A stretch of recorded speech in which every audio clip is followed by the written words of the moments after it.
प्रिया राठौर और सभी बच्चों को बहुत बहुत गुड इवनिंग, जो भी चैट पे गुड इवनिंग मैम लिख रहे हैं। और आज हम करने वाले हैं क्लास 11th का, जो कि हमारा चैप्टर चल रहा है, चैप्टर नंबर 8, और उतना ही इम्पॉर्टेंट क्योंकि बेसिक है ये हर चीज़ का। उसका आज हम करने वाले हैं लेक्चर नंबर 3। तो शुरू करते हैं। जो कहानियाँ हमें पढ़नी है वो ये सब है। और आज जो हम पढ़ने वाले हैं प्रोकैरियोटिक कोशिका आवरण और इसके रूपांतरण। प्रोकैरियोटिक कोशिका को हमने शुरू किया था लास्ट लेक्चर में और वहीं से आगे बढ़ेंगे। साथ में उसके अंदर क्या राइबोसोम और क्या अंतर्विष्ट चीजें होती हैं, अंदर क्या क्या होता है वो पढ़ेंगे, ठीक है। और जैसे कि मैंने कहा था कि ये जो है एक तरह से हम रिवीजन करने वाले हैं मोनेरा में जो हमने कैरेक्टर पढ़े थे। जो बच्चे बैच से जुड़े हुए हैं उनको काफ़ी एक्स्ट्रा चीज़ें मैंने वहाँ पे दी थी, और हमने एक gram negative gram positive bacteria भी करे थे, अगर उनको याद आ रहा हो। तो ये सब चीज़ें जो हैं अब उन्हीं का हम मिक्सचर करके यहाँ पे छोटी फॉर्म में लिखने वाले हैं, क्योंकि प्रोकैरियोट में आपको पता है कौन आते हैं, बैक्टीरिया। और मोनेरा जब हमने पढ़ा था तो हमने बैक्टीरिया की एक संरचना पढ़ी थी, स्पेशल वीडियो के अंतर्गत मैंने डाला था उसको, नीट और यूपी बिहार स्पेशल करके एक वीडियो डाला था, वहां पे बैक्टीरिया के स्ट्रक्चर को पूरी तरह से समझा था। Gram negative gram positive bacteria वाला प्रैक्टिकल भी किया था। तो बस वही कहानियों को निचोड़ के इधर रखना है छोटी फॉर्म में, ठीक है। इसलिए उसको आज हम पढ़ेंगे। तो जिन्होंने वो नहीं पढ़ा है वो एक बार शॉर्ट में पढ़ सकते हैं। और ये देखो ये कैसे मुझ पर गुस्सा कर रहे हैं कि क्यों हमारी बुराइयां कर रही हो, लेकिन क्या करें, ये बैक्टीरिया और ये मोनेरा जगत वाले प्रोकैरियोट। अच्छा, प्रोकैरियोट क्या होते हैं? जिन्होंने कल की क्लास नहीं ली थी वो जरा ध्यान रखें, और वैसे पता होना चाहिए कि ऐसे सेल्स जिनमें न्यूक्लियर मेम्ब्रेन नहीं होती, केंद्रक कला नहीं होती और केंद्रक ही नहीं होता, दोनों चीजें एक ही है, और डीएनए जो है उनका रबड़ता टाइप का होता है, घूमता रहता है, ठीक है, एक जगह पे रहता नहीं है। अधिकांश तो प्रोकैरियोटिक कोशिकाएं, विशेषकर जीवाणु, ठीक है। एग्जाम्पल में हम क्या लेते हैं, इसके बैक्टीरिया लेते हैं। तो एक तरह से वही, इसलिए मैं कह रही हूँ कि बैक्टीरिया का ही आपको जो हमने डिटेल में पढ़ा था उसको अब शॉर्ट में पढ़ना है।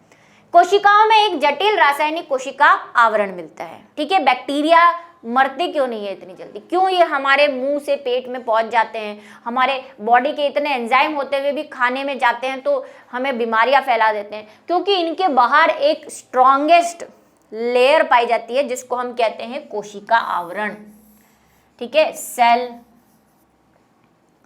कवर। अब ये सेल कवर में दो चीजें, एक सेल वॉल कोशिका भित्ति और दूसरा सेल मेम्ब्रेन यानी कि कोशिका झिल्ली, ये जो कवरिंग है। इसीलिए ये बहुत ही टफ होते हैं, मरते नहीं हैं, और उसमें भी ग्राम नेगेटिव वाले तो बहुत ही अड़ियल, ठीक है। इनमें कोशिका आवरण दृढ़ता पूर्वक बंद कर 3 स्तरीय संरचना बनाते हैं। जैसे बाहरी परत ग्लाइकोकैलिक्स, ये भी हमने पढ़ी थी जब जीवाणुओं की संरचना पढ़ी थी बैक्टीरिया की, जिसके पश्चात क्रमशः कोशिका भित्ति व जीव द्रव्य कला यानी कि सेल मेम्ब्रेन होती है। 3 लेयर है इनकी। पहली है ग्लाइकोकैलिक्स। ग्लाइकोकैलिक्स क्या है? कुछ नहीं, ग्लाइकोकैलिक्स जो हमारा बैक्टीरिया है उसके बाहर की तरफ पॉलीसैकेराइड्स की, ठीक है, पॉलीसैकेराइड्स की ऐसी जो है लेयर बनी हुई है आपस में, ऐसे जाले जैसी। इन लेयर्स को हम कहते हैं ग्लाइकोकैलिक्स। ग्लाइको का मतलब वही कार्बोहाइड्रेट, कैलिक्स का मतलब वही कार्बोहाइड्रेट से लेते। तो पॉलीसैकेराइड्स और लिपिड भी होता है थोड़ी बहुत मात्रा में, एक लेयर बना लेते हैं ये मोटी अच्छी तगड़ी वाली, ताकि इनको कोई हर्ट नहीं कर सके, ठीक है, इनको कोई नुकसान नहीं पहुंचा सके। तो सबसे बाहर तो होती है ग्लाइकोकैलिक्स।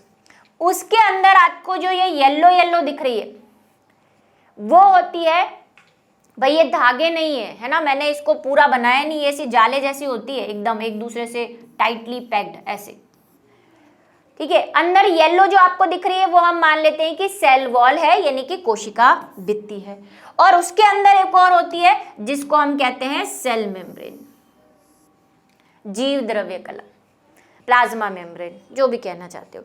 ये तो 3 लेयर से मिलके बनी होती है, इसीलिए ये इतने डेंजर होते हैं, इनको ज्यादा कोई चीजें असर नहीं कर पाती। यद्यपि आवरण के प्रत्येक परत का कार्य भिन्न भिन्न है, पर यह तीनों मिलकर एक सुरक्षा इकाई बनाते हैं। ठीक है, ये तीनों अलग अलग काम करती है। ग्लाइकोकैलिक्स अलग है, कोशिका भित्ति अलग है, सेल, सबके अलग अलग काम है, लेकिन ये तीनों का एक जो कॉमन काम है वो क्या है? सुरक्षा करना बैक्टीरिया की।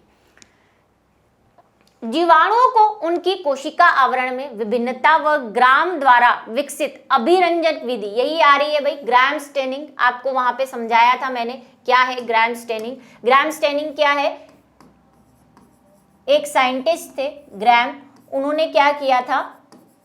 उन्होंने एक अभिरंजक विधि यूज की थी, जो अगर आपने नहीं देखी है तो आप जाके देख सकते हैं, प्लेलिस्ट में आपको मिल जाएगी। चैप्टर 2 के साथ मैंने मोनेरा के बाद ही शायद ग्राम स्टेनिंग करवाई है, जहाँ पे दही वाले जो है कीड़े ऐसे करके डाला हुआ है, वहाँ पे ग्राम नेगेटिव ग्राम पॉजिटिव, वो जाके आप देख सकते हैं। ठीक है, तो वहाँ पे ग्राम ने एक स्टेनिंग की थी, तो उनको 2 तरह के कलरफुल बैक्टीरिया मिले थे।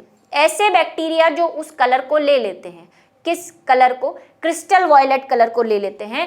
तो ऐसे जो बैक्टीरिया थे उनको हम क्या कह रहे थे? 2 श्रेणियों में बांटा, जो ग्राम अभिरंजित होते हैं। अभिरंजित का मतलब वही स्टेनिंग, जो ग्राम का कलर ले लेते हैं, ग्राम ने जो कलर डाला था क्रिस्टल वॉयलेट वो ले लेते हैं, उन्हें हम ग्राम पॉजिटिव यानी कि ग्राम धनात्मक, एवं अन्य जो अभिरंजित नहीं होते, जो कलरफुल नहीं होते, उनको फिर सेफ्रेनिन से करना पड़ता है ना, अगर आपको याद हो तो उन्हें हम कहते हैं ग्राम ऋणात्मक। ठीक है, तो 2 तरह के बैक्टीरिया, एक ग्राम नेगेटिव और एक ग्राम पॉजिटिव। जो ग्राम नेगेटिव बैक्टीरिया थे वो तो हमें रेड कलर में सेफ्रेनिन से किए थे हमने,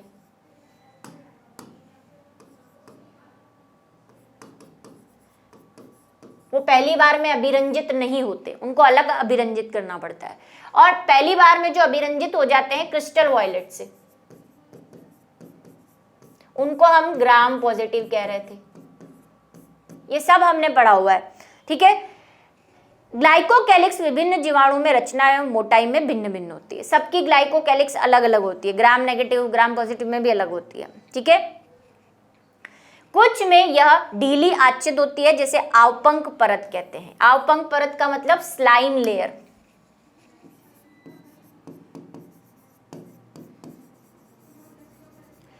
ठीक है, दूसरों में यह मोटी व कठोर आवरण के रूप में होती है, जिसे संपुटिका या कैप्सूल कहते हैं। ये सब हमने बैक्टीरिया में पढ़ा हुआ है और डिटेल में।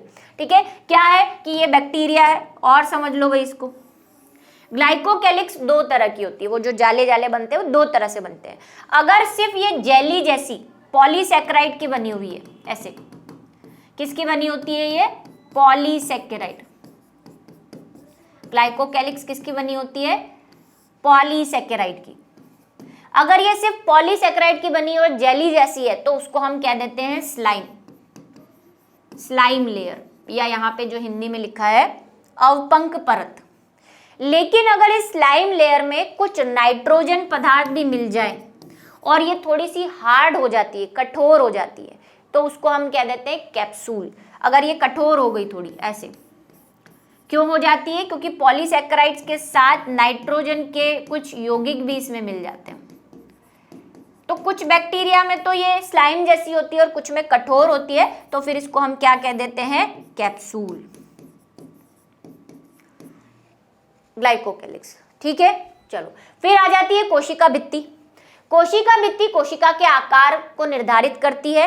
यह सशक्त संरचनात्मक भूमिका प्रदान करती है, जो जीवाणु को फटने तथा निपातित होने से बचाती है। वही निपातित का मतलब मरने से, है ना, फटने से, टूटने से, ऐसे बचाती है कोशिका भित्ति। तो सबसे पहले तो हो गई ग्लाइकोकैलिक्स, उसके अंदर कौन आएगी? कोशिका भित्ति। जीव द्रव्य झिल्लिका प्रकृति में वर्णात्मक होती है। वर्णात्मक का मतलब अभी सेल पढ़ेंगे, और वर्णात्मक का मतलब सेलेक्टिव, चूजी जिसको आप कहते हैं। जैसे आजकल के बच्चे, है ना, ये सब्जी नहीं खाऊंगा, वो सब्जी नहीं खाऊंगा, ये मेरे को पसंद नहीं, वो मुझे पसंद नहीं, ये होता है वर्णात्मक। मतलब कि ये कुछ लिमिटेड चीज़ों को ही अंदर आने देती है, कुछ लिमिटेड चीज़ों को ही बाहर जाने देती है। राज है इसका, गेट कीपर है ये, सबको अंदर जाना अलाउ नहीं है, तो ये वर्णात्मक होती है। एक और चीज़ जो मैं आपको बताना चाहती हूँ, वैसे मैंने वहाँ बताई है, जीवाणु की जब संरचना हमने पढ़ी थी 2 नाम आए थे, लेकिन एक बच्चे ने फिर से मुझसे पूछा था तो मैं फिर से बता देती हूँ। एक नाग और एक नैम, ये 2 चीज़ें। ये क्या थी? ये आपको शॉर्ट फॉर्म याद रखनी है, वहां पढ़ी थी तो पढ़ी थी, याद वहां से भी रखनी है, अभी और कर लो। N acetyl, N acetyl, N से एन होगा सिर्फ नॉर्मल एन, ठीक है, एन एसिटाइल म्यू, जी है क्या पहले, ग्लूटामिक एसिड।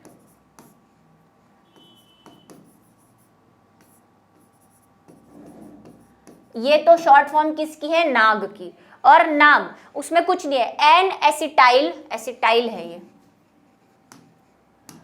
थोड़ा सा बच्चों देख लिया करो, है ना, ये एन एसिटाइल है।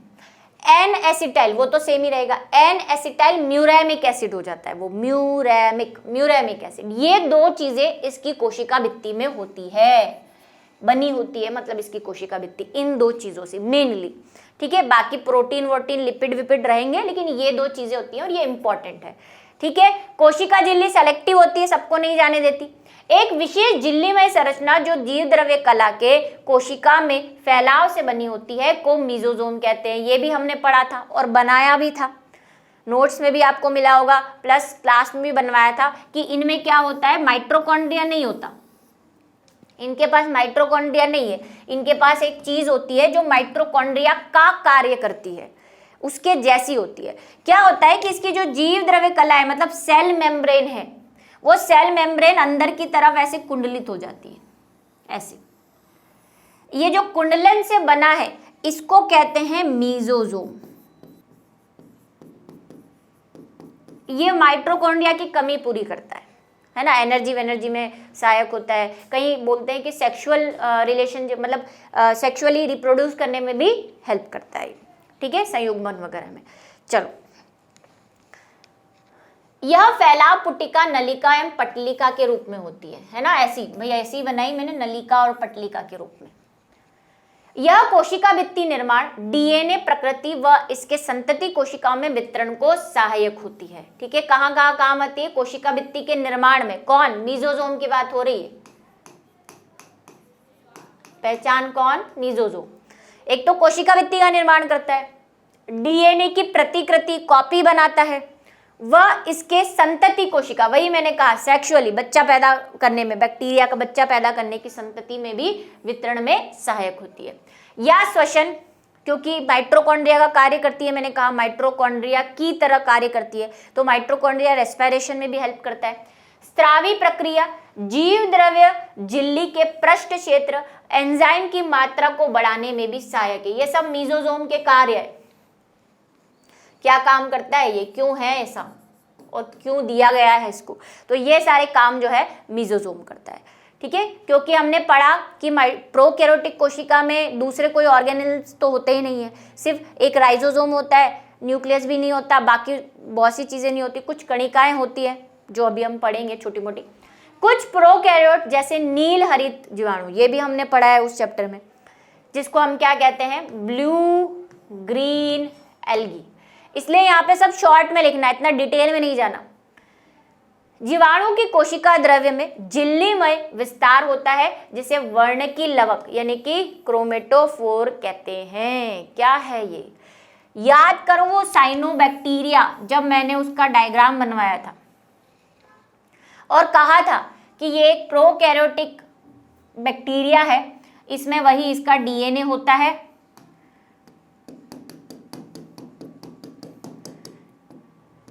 साइटोप्लाज्म होगा। मीजोजोम साइनोबैक्टीरिया में नहीं भी हो तो चलेगा, लेकिन इनमें क्या होता है, साइनोबैक्टीरिया क्योंकि ब्लू ग्रीन एल्गी कहते हैं, ये क्या करते हैं, ब्लू ग्रीन एल्गी प्रकाश संश्लेषण करते हैं, फोटोसिंथेसिस करते हैं, तो इनकी ये जो झिल्ली है उससे ऐसी संरचनाएं बन जाती है। ग्रीन में बनाऊं, वहां पे भी मैंने ग्रीन में बनाई थी, ग्रीन ऐसे थैले, ऐसी प्लेट लाइक स्ट्रक्चर बन जाते हैं, जिनको हमने कहा था ये थैलेकॉइड्स हैं।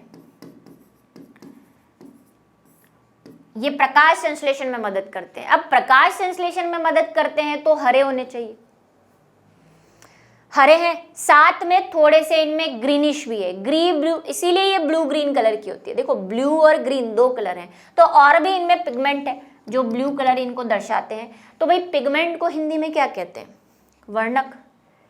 और जिसमें ये होते हैं वर्णक किस में होते हैं? लवकों में, प्लास्टिड्स में होते हैं, इसलिए इनको क्या कहते हैं? क्रोमोप्लास्ट।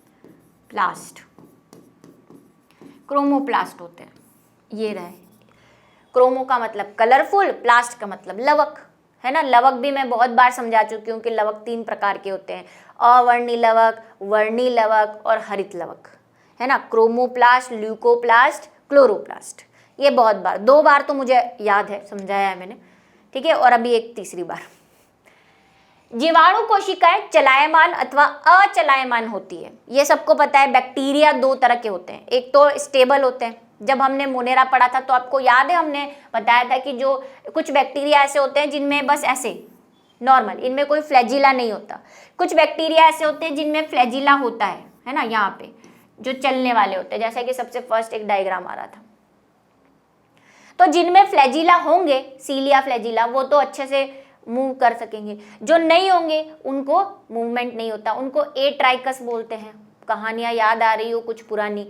एट्राइकस, एम्फीट्राइकस, लीफोट्राइकस, पेरीट्राइकस, है ना, ये सब पढ़ा है हमने। एक सिरे पर एक होता है तो उसको सिफेलोट्राइकस बोलते हैं, दोनों सिरे पे होते हैं तो एम्फीट्राइकस बोलते हैं, है ना। और एक और बच्चे ने मुझसे एक डाउट पूछा था, नाम मुझे याद है उनका, कि उन्होंने कहा था कि मैम आपने बताया कि जो है कोकस या बेसिलस होते हैं वो एट्राइकस होते हैं। ऐसा मैंने कभी नहीं कहा, ठीक है। ये देखो, ये बेसिलस ही तो है, इसके दोनों तरफ फ्लैजिला है। तो फ्लैजिला किसी में भी हो सकते हैं। शेप के आधार पर हम 2 तरह से 3 तरह से बांटते हैं, कोकस, बेसिलस, कोमा शेप। लेकिन फिर ट्राइकस के आधार पर ऐसा जरूरी नहीं कि कोकस में फ्लैजिला नहीं होता, हो सकता है। ऐसा जरूरी नहीं है कि बेसिलस में फ्लैजिला नहीं, हो भी सकता है, नहीं भी हो सकता है। ऐसा जरूरी नहीं है कि कोमा वाले हैं उनमें फ्लैजिला नहीं होगा, हो भी सकता है, नहीं भी हो सकता है, ठीक है। चलो, तो ये बात समझ में आई। तो भाई चलायमान भी हो सकते हैं व अचलायमान भी हो सकते हैं। जिनमें फ्लैजिला है वो चल लेंगे, जिनमें नहीं है वो नहीं चलेंगे। फ्लैजिला की स्ट्रक्चर भी मैंने आपको एक्स्ट्रा टॉपिक में डाल के दिया था, मोनेरा के साथ पढ़ाया भी था उसको थोड़ा सा, और एक्स्ट्रा नोट्स में भी डाल के दिया था, वो भी आ रहा है, चिंता मत करो। यदि वह चलायमान है तो उनमें कोशिका भित्ति जैसी पतली संरचना मिलती है, जिन्हें कशाभिका यानी कि फ्लैजिला कहते हैं। फ्लैजिला, ये जो 2 मैंने बनाए यहाँ पे, है ना, ये फ्लैजिला होते हैं। जीवाणुओं में कशाभिकी की संख्या व विन्यास का क्रम भिन्न भिन्न होता है, सब में अलग अलग हो सकता है। जैसे कि मैंने अभी नाम लिए, है ना। सिरों पर खाली एक सिरे पर होता है तो सिफेलो, दोनों पे होते हैं तो एम्फी, ऐसे सब जगह होते हैं तो पेरी, और सिर्फ एक ही सिरे पर सब जगह होंगे तो लिफो। ये सब हमने पढ़े हैं। हिंदी वाले मेरे को याद नहीं, हिंदी में भी मैंने शब्द तो लिखवाए थे, परिधीय और सिरो, पर मेरे को एग्जैक्टली हिंदी वाले शब्द याद नहीं है, ठीक है। जीवाणु कशाभिकाएं यानी कि फ्लैजिलम 3 भागों में बटा होता है, ये भी हमने पढ़ा है। याद करो वो फ्लैजिला का डायग्राम, ऐसा वाला जो मैंने आपको बनवाया था। और ग्राम नेगेटिव ग्राम पॉजिटिव में जब अंतर बताया था तब भी बताया था कि उसमें 4 रिंग होती है और उसमें 2 ही होती है, ठीक है। तो ये फ्लैजिला ऐसा होता है, जो ये ऐसे दिख रहे हैं, अगर हम उसको बड़ा बना के देखें तो ऐसा होता है। ये होता है फिलामेंट, जिसको हम कहते हैं हिंदी में तंतु। ये होता है इसका हुक, ठीक है। और ये नीचे होती है आधारी प्लेट, आधारी डिस्क या प्लेट, जो भी कहना चाहो, है ना। ये ग्राम नेगेटिव ग्राम पॉजिटिव में अलग अलग होती है। तो ये रही भाई तंतु अंकुश। हुक को क्या कहते हैं हिंदी में? अंकुश। और ये आधारीय शरीर यानी बेसल प्लेट, जिसको इंग्लिश में बेसल प्लेट कहते हैं, ठीक है। तंतु कशाभिका, ये सब हमने डिटेल में वहां मोनेरा वाले के साथ पढ़ा हुआ है, इसलिए हम सब अभी शॉर्ट में, और लिखना भी यहाँ पे शॉर्ट में ही। अगर प्रोकैरियोट का आपको पूछे तो आपको ऐसे ही लिखना है, जैसे यहाँ पे लिखा हुआ है, वो नहीं कि वहां से उठा के सब यहाँ ले आओ, इतना ही ऐसे ही लिखना है। हाँ, अगर आपको बैक्टीरिया की संरचना पूछता है तो फिर आपको वहां पे जाना पड़ेगा वापस। तंतु कशाभिकाओं का सबसे बड़ा भाग होता है, भाई देखो सबसे बड़ा भाग यही है ऊपर वाला, और यह कोशिकाओं से सतह से बाहर की ओर फैला होता है। ये रो, ये फैला है। ये कैसे लगे होते हैं? यहाँ तो बेसल प्लेट होगी, यहाँ पे हुक होगा और यहाँ पे ऐसे फ्लैजिला लगा होगा। और किस प्रोटीन के बने होते हैं ये भी मैंने बताया था, फ्लैजिलिन प्रोटीन के बने होते हैं ये। जीवाणुओं के सतह पर पाई जाने वाली संरचना रोम या झालर इसकी गति में सहायता नहीं करती। और भी कुछ संरचनाएं होती हैं बैक्टीरिया में, जिसको मैंने बताया था पिलाई। बोलते हैं कि ये सेक्सुअली अटैचमेंट करने में बहुत हेल्प करती है, चलन वगैरह में इसका कोई योगदान नहीं है ना। फिम्बरी भी कहते हैं, फिम्बरी झालर। तो ऐसी हो सकता है बैक्टीरिया पे फ्लैजिला नहीं हो और फ्लैजिला के साथ भी कुछ झालर हो, झालर जैसी संरचना। कुछ बैक्टीरिया में यह इनको पानी की धारा में पाए जाने वाली चट्टानों व पोषक उत्तकों से चिपकने में सहायता प्रदान करती है ना। पोषक, ये पिलाई और जो फिम्बरी होती है या तो चिपकने में सहायता करेगी, जिसके भी ऊपर इनको चिपकना है ना, या फिर आपस में जब जनन करते हैं तब भी चिपकने में सहायक होती है। अब बात कर लेते हैं, जैसे कि मैंने कहा इसमें कोई और ऑर्गेनेल्स तो है ही नहीं, कोशिका अंगक, सिर्फ क्या है, राइबोसोम है और कुछ कणिका है, तो उन्हीं की हम बात करने वाले हैं। एक तो राइबोसोम है और अंतर्विष्ट पिंड, मतलब कि इंटरनल बॉडीज, ठीक है। और क्या क्या है इनके पास, अंतर्विष्ट का मतलब अंदर होने वाले। प्रोकैरियोट में राइबोसोम कोशिका की जीव द्रव्य झिल्ली से जुड़े रहते हैं, ठीक है। राइबोसोम किससे जुड़े रहेंगे, जीव द्रव्य झिल्ली, मतलब कि सेल मेम्ब्रेन से, प्लाज्मा मेम्ब्रेन से जुड़े रहेंगे। राइबोसोम दो उपाइयों में होते हैं, 50 और 30 की बनी होती है, जो आपस में मिलकर 70 प्रोकैरियोट राइबोसोम बनाते हैं। ये गणित बच्चों को कभी समझ नहीं आई कि भाई 70s राइबोसोम पाया जाता है ना, किसमें, प्रोकैरियोट में। लेकिन राइबोसोम 2 यूनिट से मिलकर बना होता है, मतलब कि 2 छोटी छोटी इकाइयों से मिलकर बना होता है। जब आगे पढ़ोगे राइबोसोम तो पता चलेगा। एक होती है बड़ी वाली और एक होती है छोटी। ऐसे बर्गर देखा है आपने, खाने वाला है ना, उसमें एक ऊपर होता है एक नीचे होता है, बस वैसा ही होता है राइबोसोम। तो ये ऊपर वाला है, ये नीचे वाला है। तो ये 2 यूनिट जो होती है उसमें एक होती है 50s और एक होती है 30s। अब ये S क्या है, ये स्वेदबर्ग यूनिट है।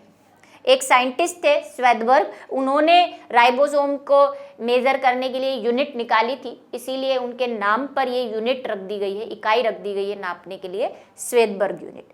तो 70s, अब आप बोलोगे मैम 50 और 30 तो 80 होते हैं, क्या करें, मजबूर है हम भी, है ना। ये स्वेदबर्ग एक्चुअली अवसादन की यूनिट है, इसके टोटल से कोई लेना देना नहीं है ना। यूनिट से बेटा ये कि कोई चीज कितनी भारी होगी उसके हिसाब से स्वेदबर्ग यूनिट निकाली जाती है, कि जो चीज जितनी भारी होगी वो उतनी जल्दी नीचे बैठ जाएगी। तो उसने बोला 50s, मतलब कि 50s वाला जल्दी नीचे बैठेगा, 30 वाला थोड़ा देर से नीचे बैठेगा, ठीक है। तो नीचे बैठने के हिसाब से, अवसादन के हिसाब से, सेडिमेंटेशन के हिसाब से इसको यूनिट दी गई है। राइबोसोम के ऊपर प्रोटीन संश्लेषित होती है, ये तो सबको पता ही है, आगे पढ़ना भी है कि राइबोसोम का मेन काम क्या है, प्रोटीन बनाना। तो भाई इसमें भी ये प्रोटीन बनाएगा। बहुत से राइबोसोम एक संदेशवाहक राइबोसोम क्या होते हैं, राइबोसोम आरएनए सुना है आपने, डीएनए, आरएनए, है ना। आरएनए के बहुत सारे प्रकार होते हैं, एमआरएनए, टीआरएनए,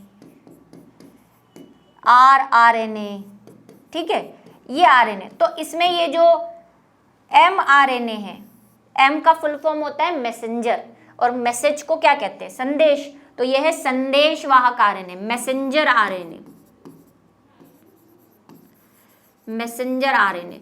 तो ये जो राइबोसोम होते हैं ये मैसेंजर आरएनए से ऐसे जुड़े हुए रहते हैं, ऐसे, ये मैसेंजर आरएनए जा रहा है येलो कलर का, ठीक है, ऐसे जुड़े हुए रहते हैं, से संबद्ध होकर एक श्रृंखला बनाते हैं जिसे बहु राइबोसोम अथवा बहुसूत्र कहते हैं, ठीक है। पॉलीराइबोसोमिक, भाई एक नहीं होता है, ये पूरा डीएनए मान लो यहाँ से आरएनए जो है यहाँ से यहाँ तक फैला हुआ है, तो उसके हर थोड़ी दूर पे राइबोसोम ऐसे बर्गर की तरह चिपक जाएंगे, तो बहुत सारे राइबोसोम हो जाएंगे। तो इसीलिए हम कहते हैं इसको बहु राइबोसोम या बहुसूत्र, ठीक है। अब अंतर्विष्ट पिंड की बात कर लेते हैं कि और क्या है इसके अंदर। प्रोकैरियोटिक कोशिकाओं में बचे हुए पदार्थ कोशिका द्रव में अंतर्विष्ट पिंड के रूप में संचित होते हैं। फिर से बता रही हूं, अंतर्विष्ट का मतलब अंदर रहने वाली चीजें, प्रोकैरियोटिक कोशिका के अंदर, ठीक है। और भी बहुत सारी चीजें हैं जो क्या करती है, अंतर्विष्ट पिंड के रूप में रहती है। ये झिल्ली द्वारा घिरे नहीं होते, इनमें कोई झिल्ली नहीं होती, बस ऐसे ही विचरण करते रहते हैं ये, ऐसे कोई ऐसा नहीं है कि जैसे कोई मेम्ब्रेन बनी हुई है, एवं कोशिका द्रव में स्वतंत्र रूप से पड़े रहते हैं। माइक्रोबॉडीज होती है, इनको माइक्रोबॉडीज भी कहते हैं, ठीक है। कहीं अगर आप वर्ड पढ़ लो माइक्रोबॉडीज, पेरोक्सिसोम और ऐसे बहुत सारी चीजें होती है। उदाहरण था फॉस्फेट कणिकाएं, साइनोफाइसिन कणिकाएं और ग्लाइकोजन कणिकाएं, ये सब घूमती रहती हैं इसके अंदर। गैस राजधानी नील हरित शैवाल बैंगनी और हरे प्रकाश स्वतंत्र जीवाणुओं में मिलती है। एक जो चीज है जिसको हम क्या कहते हैं, वैक्यूल, रसधानी, रिक्तिकाएं, वैक्यूल्स, वो किन किन में मिलेगी, वो हर बैक्टीरिया में नहीं मिलती, कुछ स्पेशल, जैसे कि ब्लू ग्रीन वाले अभी हमने साइनोबैक्टीरिया देखे उनमें, बैंगनी वालों में, और हरे प्रकाश के संश्लेषी जीवाणुओं में मिलती है, जो प्रकाश संश्लेषण करते हैं उनमें, ठीक है। ये फोटोवा देख लो, इसको भी समझ लो। ये है बैक्टीरिया जिसका हमने यहां से कट काटा है, ये इसका कैप्सूल देख रहे हो, हरा हरा है ना, हमने कहा था ये स्लाइम होती है या फिर कैप्सूल होता है, तो ये कैप्सूल है। ये इसके पिलाई जो मैंने कहा था, बनाए थे ना कि ऐसे निकले रहते हैं, पिलाई, फ्लैजिला नहीं है ये, पिलाई है, फ्लैजिला ये रहा, फ्लैजिला बहुत लंबा होता है, ये देखो, इस फ्लैजिला का ये तो तंतु है, ये आपको अगर थोड़ा सा दिख रहा हो तो ये हुक है, अंकुश, और नीचे आपको दिख रही है बेसल बॉडी यानी आधारी कणिका, ठीक है। ऐसे यहाँ पे देखो, ये आधारी कणिका, फिर हुक आ गया इसका, और फिर ये फ्लैजिला, तो ये फ्लैजिला है और ये पिलाई है। ये सब में नहीं होते लेकिन होते हैं, और क्या काम होता है मैंने आपको बताया, रिप्रोडक्शन में भी हेल्प करते हैं, चिपकने में भी सहायक होते हैं दूसरी जगहों से। सेल वॉल आ गई, कैप्सूल के नीचे सेल वॉल, उसके नीचे एक और लेयर दिख रही है आपको, वो हो गई हमारी प्लाज्मा मेम्ब्रेन या सेल मेम्ब्रेन। ये इसका वही डीएनए, और ये वो कणिकाएं ब्लू ब्लू जो आपको दिख रही है, ये वो कणिकाएं हैं जो बिखरी रहती है उसके अंदर, अंतर्विष्ट वाली। राइबोसोम यहाँ पे दिखाया नहीं है बेचारे को, बेदखल कर दिया, मैं बना देती हूँ, चाहो तो बना सकती हो, है ना।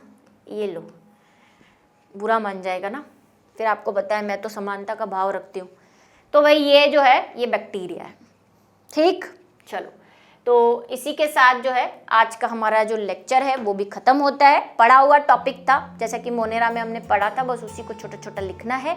तो मिलेंगे अगली क्लास में अगली कहानियों के साथ।